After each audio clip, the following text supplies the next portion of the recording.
본문의 말씀은 초대교회 당시에 특히 바울의 사역 가운데서 일어난 많은 회심의 역사가 일어난 그 일들을 가지고 이제 예루살렘에 있던 형제들 가운데, 다시 말하면 유대인이나 바리새인 교권주의자들이겠죠. 그들이 이 안디옥 현장으로 내려와서 바울과 바나바 그리고 여러 사람들과 변론을 하는 그런 내용입니다. 그러면서 그 변론의 핵심이 이방인이 돌아왔다 할지라도 그들은 모세의 법을 지켜야 된다. 그리고 그들은 할례를 받아야 한다. 그래야 구원이 인정이 된다라는 문제가 대두됩니다. 이 문제를 가지고 또 안디옥 교회 등에서는 바울과 바나바 그리고 몇몇 사람을 선발해서 이제 예루살렘의 사도와 장로들에게 보내서 이 문제에 대한 총회를 요구하게 되어집니다. 그래서 그곳에 가서 이제 총회가 열려지게 되고 거기에서 나온 답이 두 가지가 되죠. 첫 번째는 베드로가 그 문제에 대해서 말하는데, 당신들도 알다시피 나도 하나님 앞에 부름받았고 나도 이방인에게 가서 복음을 전하여서 숱한 많은 사람들이 구원을 받았고 우리와 함께 하나님이 그들의 마음을 깨끗하게 했고 또 우리와 같이 차별하지 아니했다. 그러면서 왜 제자들의 목에다가 무거운 멍에를 지우려고 하느냐, 이제 베드로가 그렇게 답변을 합니다. 그 총회의 총회장으로서의 직분에 있던 야고보가 또 한마디 합니다. 여러 가지를 이야기하는 중에 결론적으로 그는 19절 이상 20절에서 보면은 내 의견에는 이방인 중에서나 하나님께로부터 돌아오는 자들을 괴롭게 하지 말라. 다만 우상의 더러운 것과 음행과 목매어 죽인 것과 피를 멀리하라고 편지하는 것이 옳을 것이다. 그렇게 결론을 지우고 여러 흩어져 있는 교회들에게 이 결론 내려진 사실들을 전하고 있는 내용이 15장의 내용인 것입니다. 이처럼 유대인들은 할례라는 그 어떤 징표를 가지고 구원의 그 방법 또는 그렇게 생각을 했던 겁니다. 그러면은 이 할례가 창조 때부터 있었느냐? 그거는 아니에요. 하나님께서 창세기 17장 9절에서 14절까지 내용에서 보면은 아브라함이 본토 친척 아비브 집을 떠나서 이제 나온 이후에 하나님이 아브라함과 맺은 언약 중에 한 가지입니다. 그러면서 창세기 17장 11절에서는 하나님의 백성에게 주어진 이건 언약의 표징이다. 그렇게 하나님이 말씀하면서 아브라함도 24절에 창세기 17장 24절에 보면은 아브라함도 99세에 할례를 받게 됩니다. 그리고 첫 번째 낳은 아들 이스마엘은 14세 때에 그렇게 할례를 받게 되는 모습이 나옵니다. 이것만 보더라도 구원의 방편이 할례는 아니다라는 것을 볼 수가 있고요. 그런가 하면은 출애굽기 4장 24절 이하에서 보면은 모세를 통한 할례의 의미를 말씀하고 있는데, 출애굽기 3장에서 모세가 렙산에서 하나님을 뵙고 이제 그 출애굽을 시키기 위하여서 온 가족을 이끌고 애굽으로 가고자 출발할 때에 주의 사자가 나타나서 이 모세의 앞길을 막고는 모세를 죽이려고 합니다. 그때에 그의 아내 십보라가 낳은 아들 게르솜이 성장해 있는 상태인데 날카로운 돌을 찾아서 그의 표피를 베어 피 흘려진 그 표피를 모세의 발에 대면서 이는 나의 피남편이다 라고 할 때에 주의 사자가 모세를 죽이려다가 떠나가는 장면을 보게 됩니다.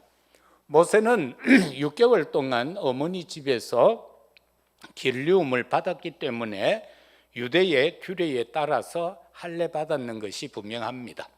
그러나 그가 애굽에 40년을 살고 또 광야에 40년, 80년을 사는 동안에 아들을 낳았을 때에 할례하는 것을 잊게 되어졌겠죠. 그래서 하나님은 그것을 다시 상기시켜 준 것입니다. 그러나 중요한 것은 이 할례라든가 율법적, 법적 조문 이런 많은 것들은 언약의 완성은 아닙니다. 하나의 언약의 표징으로서 나타내 보여주고 있습니다.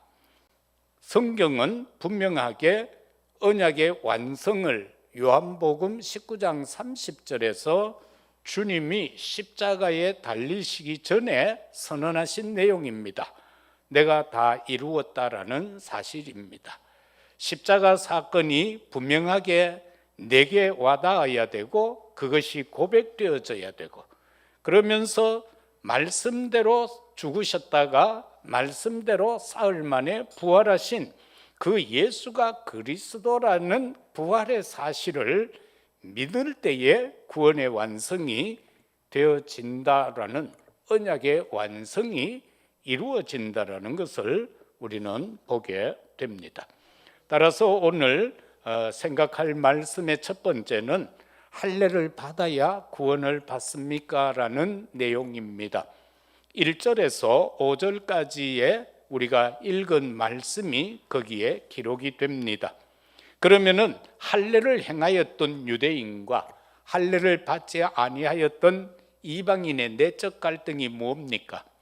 우리는 여기에서 볼 때에 유대인은 자신들만이 구원받은 선민이다.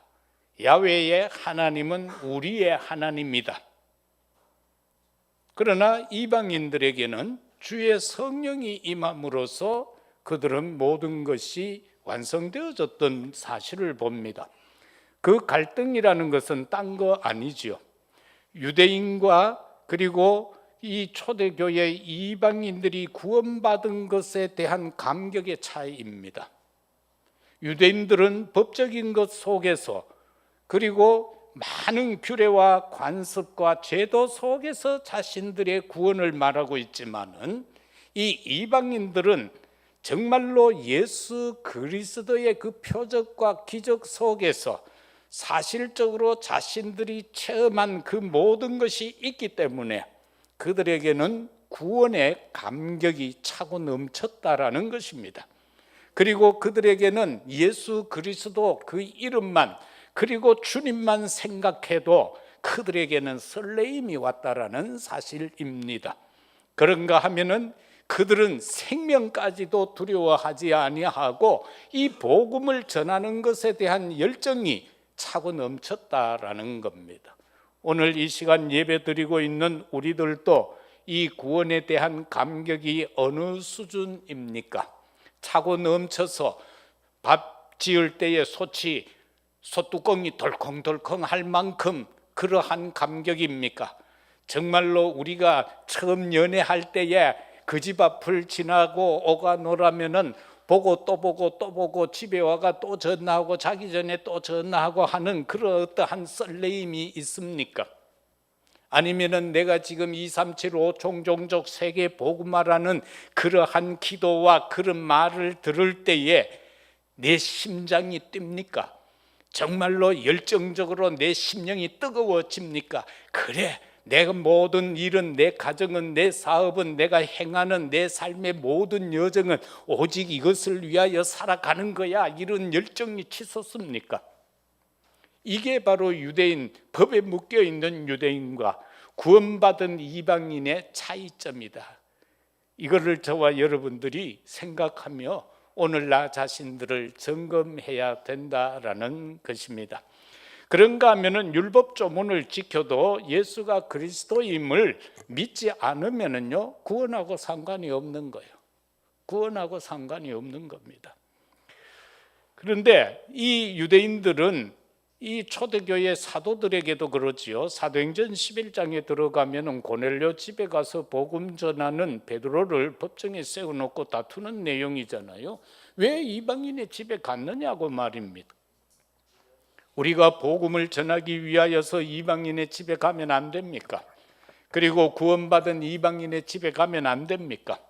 그런가 하면은 마태복음 12장 1절에서 8절에 보면은 예수님이 안식일 날 제자들을 데리고 이렇게 가는데 밥때가 지나서요, 배고파서요, 밀밭을 지나는데 제자들이 밀을 쭉 훑다가, 우리 옛날에 시골 사신 분들은 그거 알죠? 밀 그냥 쭉 훑어서 그냥 이래 비벼가 후 불고는 입에 넣어가 씹으면은 그거요 쫀득쫀득한 게 맛있어요.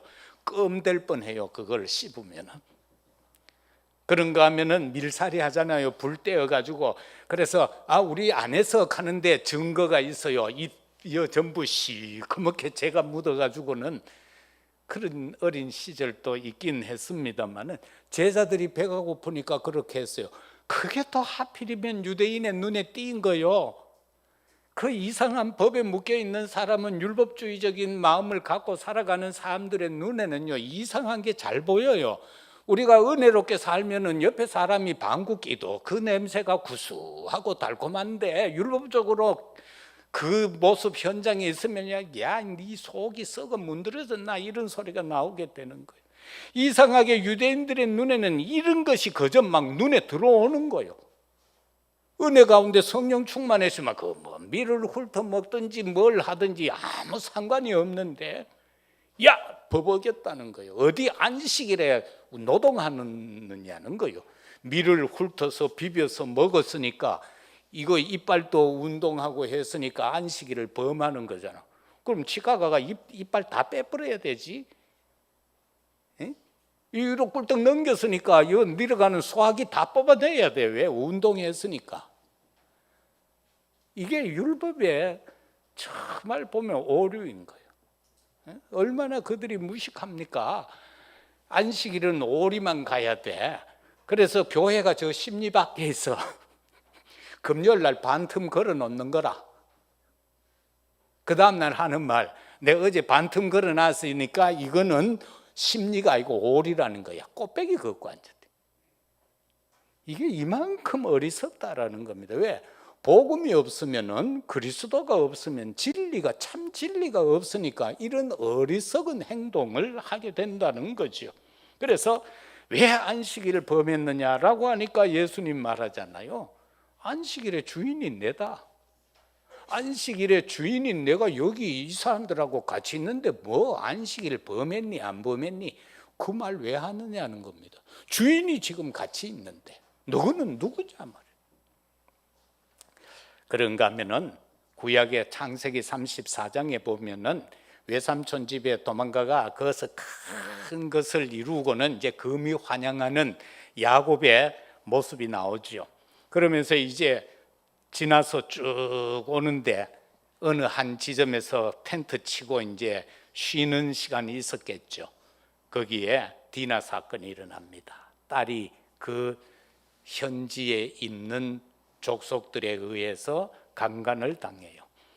그래서 나중에 그 소식을 들은 오라버니들이 세겜의 사람들을 찾아가지요. 너희들 우리하고 같이 앞으로 가족이 되어서 살려고 하면은 모든 남자는 표피를 베야 된다. 할례를 받아야 된다. 그러니까 저 사람들은 뭐 그래 하려고 그러죠. 그래서 다 할례 받고 지금 못 움직이고 아프니까 그 지금 다 누워 있는 상태에서 군대를 이끌고 가서 그 종족을 다 멸망시켜 버리는 사건이 나옵니다. 그런데 여기서 보면 이게 아무런 것 같지도 않죠. 왜? 그들은 율법적으로 행했는데 할례를 받고 그 남자들은 다 죽어버렸어요. 그런데 나중에 야곱이가요, 창세기 49장에 들어가면은 임종 때 12지파 아들 하나하나 이름을 부르면서 축복하는 장면이 나옵니다. 그런데 거기에서 엄청난 메시지가 나옵니다. 이걸 저와 여러분들이 보면은요, 그래, 율법적인 거 할래 뭐 이런 법조문 이거 아니구나라는 것을 볼 수 있는데요. 그들 이름을 하나하나 부르는데 딴 사람들은 거의 다 축복을 해요. 그런데 여기에 디나와 같은 소생 레아를 통하여서 낳은 딸이 디나고 그 아들이 루벤이고 시므온이고 레위고 유다예요. 그런데 이 루벤을 향하여서는 말합니다. 49장 4절에서 야, 너 폭력적이다. 너는 아비의 침상을 범했다. 그러면서 저주가 나갑니다. 그 다음에는 시므온과 레위를 보고는 너는 칼 가지고 폭력을 행했다. 그들을 막 죽인 사건이 있잖아요. 그러면서 거기에서 또 책망이 나옵니다. 49절 8절에 들어가서 보면은 유다가 나오는데 그 유다에게는 말합니다. 너는 혈기가 없다. 그리고 너는 칼과 폭력도 없다라고 합니다. 그래서 이 유다에게는 홀이 영원히 이어진다라고 하죠. 왕이 거기에서 나오게 됩니다. 유다 족속에서. 그래서 이러한 사실을 저와 여러분들이 봄으로써 이와 같은 어떤 삶 속에서 혈기, 폭력, 뭐 칼을 쓴다 뭐 이런 거요. 막 전쟁 일으키고 하는 거 이런 거 축복의 자리에서 미끄러지게 하는 겁니다. 내게 주어진 축복에서 미끄럼 타게 해버립니다. 그럼 다 놓치는 거죠. 미끄럼을 타버렸으니까. 그래서 오늘부터라도요, 우리 삶 속에서 눈꽃만큼이라도 성질 부리지 맙시다. 자, 옆에 보고 한번 얘기해요. 우리 성질 부리지 말자. 안 부리고 살아왔겠지만 혹여라도 살아가는 중에 성질 부리지 마세요. 그요 축복의 자리에서 미끄럼 타는 순간입니다. 내게 주어진 축복이요 날아가 버려요. 그래서 신경질 잘 부리는 사람도 안 좋고요, 화 잘 내는 것도 안 좋고요. 그건 하나님의 성품이 아니잖아요. 막 화내고 신경질 내고 막 다투고 하는 것. 그래서 우리가 정말 디나 사건을 보더라도 바로 그것을 알 수 있고요. 그 다음에는 바리새파 주장이 오늘 본문 5절에 나오잖아요. 바리새파 중에 어떤 믿는 사람들이 일어나 말하되 이방인에게 할례를 행하고 모세의 율법을 지키라 명하는 것이 마땅하다 하니라고 하면서 그들이 행하는 그 바리새들은 어떻게 합니까? 그들은요 길거리에서 막 금식했는 몰골을 가지고 있는, 우리는 일주일에 이틀을 금식을 하고 10의 1조를 드리고 하면서 막 사람들 앞에서 막 하고 있어요. 우리가 인생의 삶을 살아갈 때에 하나님과 사람 앞에 인정받아야 돼요. 우리 일할 때에 직장에서 상사한테 인정받아야 되잖아요. 그리고 하나님 앞에 우리는 인정받아야 되잖아요. 그런데 문제는 뭐냐? 인기를 얻으려고 하면 안 됩니다. 거기에서 또 많은 것을 놓치게 됩니다. 바리새인들은 그러했다는 겁니다. 하나님 앞에 인정받는 것이 아니라 그 주변에 있는 많은 사람들에게 인기를 얻으려고 했다라는 겁니다. 저와 여러분들은 뭐가 되어야 합니까? 성령 충만이 되어야 됩니다. 갈라디아 2장 20절에서처럼 나는 죽고 내 안에 그리스도가 산바된 그분과 함께 사는 겁니다. 빌립보서 3장에서 바울이 깨닫고는 이때까지 내가 자랑하던 그 모든 것은 아무것도 아니더라. 정말 가장 귀한 것은 내가 예수가 그리스도라는 사실을 믿고 고백하는 것이더라. 그리고는 그가 원하는 길로 그가 인도하는 대로 따라가는 것이더라. 그것이 하나님이 기뻐하는 삶이고 내가 걸어가야 할 여정이다라고 말입니다. 정말 우리가 바리새파적 율법주의 사고에서 벗어나서 정말 십자가에 달리신 예수 그리스도께서 우리에게 주신 성령의 충만함 속에서 오는 삶의 형태는 어떤 거겠습니까? 우리 손양원 목사님 잘 알고 있잖아요. 그 자기 아들을 죽인 그 공산당, 그를 양자로 받아들여서 살아가는 그 모습, 그 바리새파적인 시각으로 그렇게 할 수 있습니까? 없습니다. 내 아들을 죽였는데요, 죽여야지요. 이에는 이, 눈에는 눈, 뭐 이런 식이잖아요, 율법은. 그런데 그는 어떠했습니까? 그를 양자로 받아들였다라는 것 아닙니까? 김중곤 목사님도 그런 이야기를 하더라고요. 그는 문중경 여전도사님한테 복음을 받았잖아요. 당 숙모예요, 문 전도사님이. 그래서 6.25 때 그 해안이 복잡한 그곳으로 인민군들이 막 들어와 가지고는 온 동네를 막 휩쓸고, 가난한 사람들이, 좀 잘 살던 사람들을 막 모아다가 막 죽이고 하잖아요. 저는 문중경 전도사가 그 맞아 죽은 그 자리도 가봤거든요. 그래서 고간 비석 하나를 딱 세워놨어요. 그래 김중곤 목사님 부모님 형제들도 돌에 다 맞아 죽었잖아요. 그리고는 자기도 죽은 줄 알고 버려졌는데 살아난 거예요. 그래서 이분은 이 땅에 복음이 아니면 안 된다라고 확신을 갖고 세운 게 CCC예요. 대학생 선교회를 조직을 해서 오직 복음만 전해야 된다. 우리 보고도 너희는 이단 아니다. 오직 복음만 전하는 단체가 되라고 마지막 우리한테 부탁을 하고 가셨는데, 그분이 그러잖아요. 그때 완장차고 돌로 죽창으로 자기들 부모를 죽이게 했던 사람들이 국회의원 대가 있다고 그러더라고. 그게 지금 우리나라의 현실이에요. 그래서 이렇게 사상적으로 복잡한 거. 뭐 그거는 또 그만두고. 그래서 우리가 진짜 해야 될 거는 성령 충만이다. 성령의 충만이다. 이걸 저와 여러분들이 정말로 놓치면 안 돼요. 우리 제주도에 가면 윤영화 목사님이라고 있어요. 제주도 공생원을 하고 있는, 그리고 목포에 보면은 또 공생원 그 고아원을 또 하고 있는데, 그 고아원 시작된 게 뭐냐면은 그의 부친이 거주왕이요.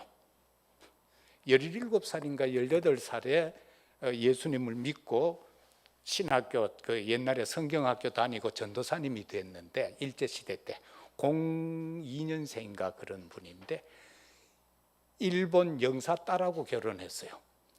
그것도 대단하죠. 일본 영사가 그걸 허락을 했다는 것 아닙니까? 그것도 조선인 거지를 사위로 맞이는데 기독교 집안이에요. 그래서 그 딸이 학교 선생님인데 고아원에 아이들 음악 가르치고 왔다가 둘이 눈이 맞았어.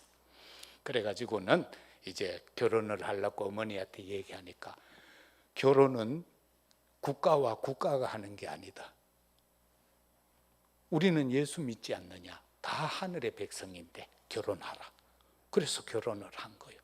그래서 이남 이녀를 낳아서 계속해서 그 사업을 하고 이렇게 오면서, 그런데 이분도 마지막 돌아가실 때에는요, 일본말을 하고 돌아가셨어요. 평생을 한국에 80몇 년을 살았는데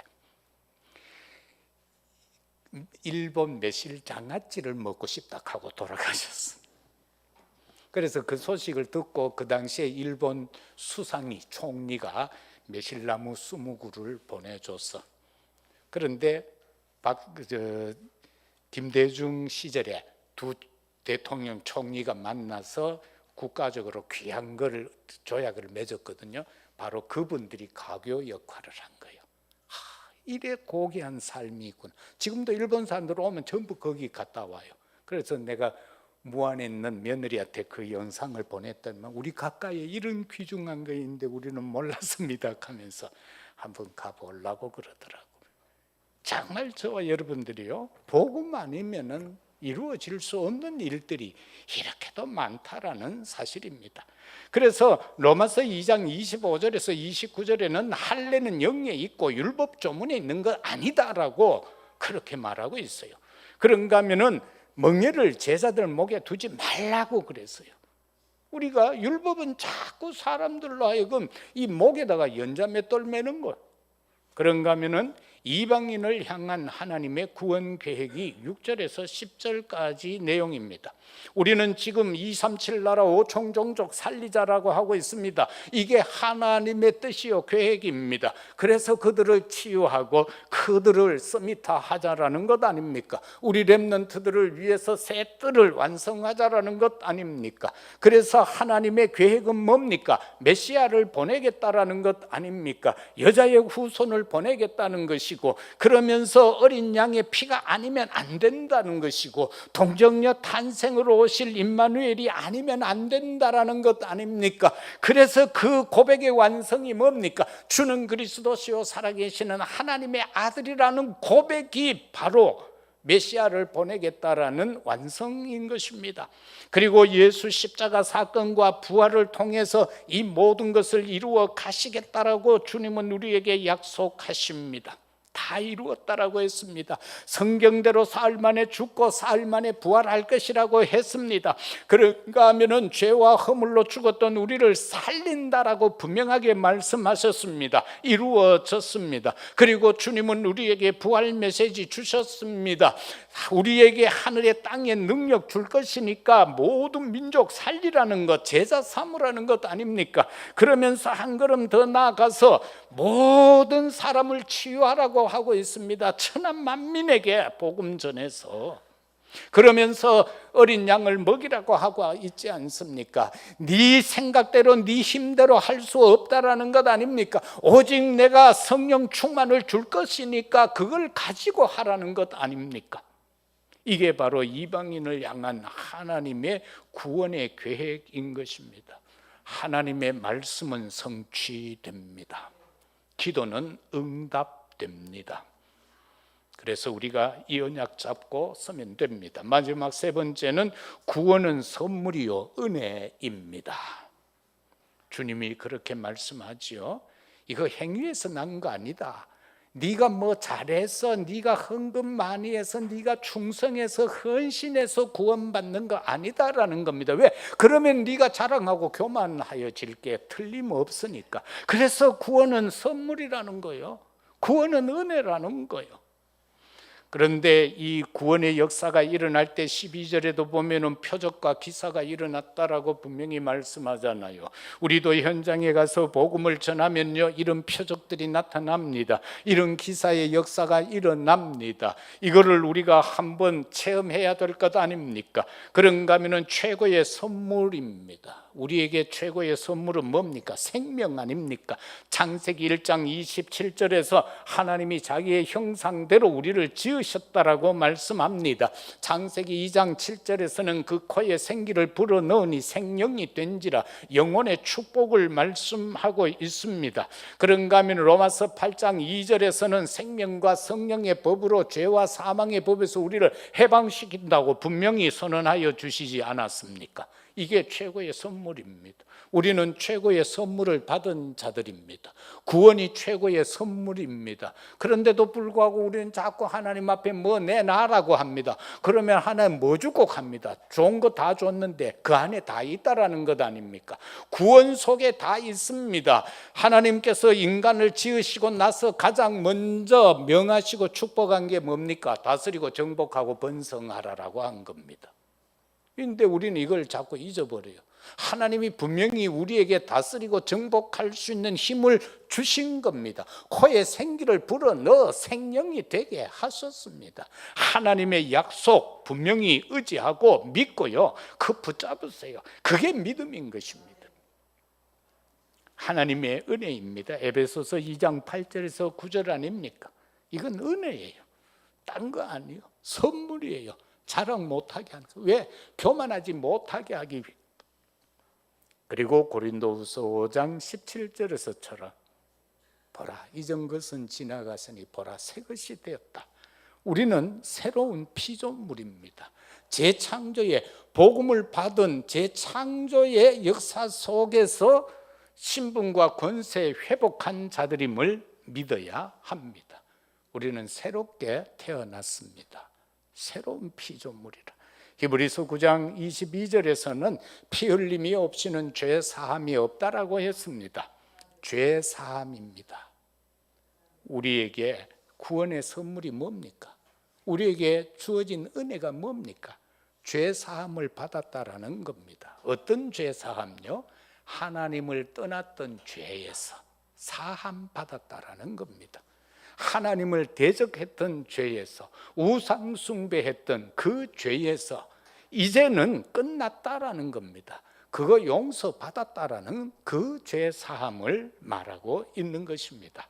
많은 사람들은요, 죄의 짐을 짊어지고 살아갑니다. 수고하고 무거운 짐진 자들아, 다 내게 오라고 그랬어요. 그 짐이 무슨 짐입니까? 죄의 짐입니다. 우리는 이상하게도요, 조그마한 죄를 지어도요, 우리의 영이 이상해져요. 그러면서 짓눌려요. 그걸 말하는 겁니다. 그게 짐이다라는 겁니다. 우리가 내가 목사가 돼서 무거운 짐입니까? 장로이니까 그게 무거운 짐입니까? 집사 권사라서 그게 무거운 짐입니까? 내가 어떤 부서를 맡아서 하니까 그게 무거운 짐입니까? 아니에요. 그거는요, 주님이 분명하게 말씀하시잖아요. 내 멍에는 무겁지 않다, 쉽다라고 했어요. 그 짐이라는 것은 죄의 짐이에요. 내가 하나님의 뜻에 합당하지 못하게 살아가는 것, 그게 짐이다라는 겁니다. 그거 훌훌 벗어버리면요, 우리는 얼마나 가볍게 살아갈 수 있습니다. 그래서 아까도 이야기했지만은 감격, 설레임, 열정이 거기에서 나와지는 것입니다. 말씀을 맺겠습니다. 저와 여러분, 자녀에게 뭘 전달하시겠습니까? 한번 생각해 보세요. 지금 내 아들에게 뭘 전달할 것인가? 뭘 전달할 것인가? 율법적 규례와 관습과 제도를 전달할 것인가? 아니면 오직 복음만 전달할 것인가? 내 아들, 딸이 나를 볼 때에 우리 엄마, 아빠는 정말로 구원의 감격을 갖고 살아가는구나, 그게 보여지면 끝입니다. 이야, 우리 아버지, 엄마는 진짜 구원의 감격을 갖고 살아가시는구나. 그래서 저렇게 맨날 웃고 행복하구나. 돈 없는데도 저렇게 웃고 살아가는구나, 행복하구나. 그것만 내 자식이 깨달으면 끝입니다. 그런데 그게 참 잘 안 돼요. 우리 요셉이 요한이가 어릴 때는요, 아버지가 재벌인 줄 알았어요. 노트 한 권 사돌라 하면 칠성시장 가가지고 한 박스 사가 갖다 줬고, 연필 하나 가면 가가 메타서 사가 줬고, 그래서 부자인 줄 알았대요. 그런데 지금은 가난한 줄을 몸소 체험하고 알아버렸어요. 그런 체험 말고, 야, 우리 아버지가 그래도 구원의 감격 가지고 저래 살아가시는구나. 그리고 야, 우리 아빠 엄마 보니까 왜 저렇게 맨날 적하는 줄 알았더니만, 야, 구원받은 설레임이 우리 아빠 엄마에게 있구나. 내가 아빠 엄마 연애할 때는 못 봤지만은 지금 보니까 저렇게 예배당 갈 때 저래 설레는 모습, 그거 대해줘야 돼요. 아들, 딸이 볼 때 우리 아버지 엄마는 교회 갈 때 왜 저래 꾸불대노? 왜 저렇게 가기 싫어하노? 그게 아니라, 이야, 주일 아침만 되면 난리가 일어나야 돼. 야들아, 빨리 밥 먹자, 가자 하고 이런 어떤 설레임이 보여져야 돼. 명재야, 설레임 보이더나? 그리고 우리 엄마 아빠를 볼 때에 2375 총종족 세계 복음화의 열정, 저 열정 나도 이어받아야 되겠다. 그것만 전달하면 됩니다. 사랑하는 성도 여러분, 모세의 법 가지고는 안 됩니다. 그 모세의 법은 언약의 완성이 아닙니다. 언약의 완성은 오직 예수 그리스도 뿐입니다. 기도드리겠습니다. 아버지 하나님, 모세의 법을 믿는 자가 삶 속에서 규정으로 지켜야 할 것은 맞는데 그것이 구원의 방편은 아니요 방법은 아니라고 분명하게 말씀합니다. 오직 구원은 길과 진리, 생명 대신 예수 그리스도 뿐입니다. 우리에게 구원의 선물, 은혜 주셔서 감사합니다. 우리의 남은 일평생 동안 이 구원에 대한 감격과 설레임과 열정이 우리 각자에게 넘쳐나게 하시고 내 아들, 딸들이 볼 때에 인정이 되는 우리의 삶이 되게 하옵소서. 오늘 또 연약함 가운데서 함께하지 못한 주의 종들을 기억하시고 큰 은혜로 역사하옵소서. 주 예수 그리스도 이름으로 기도드리옵나이다. 아멘.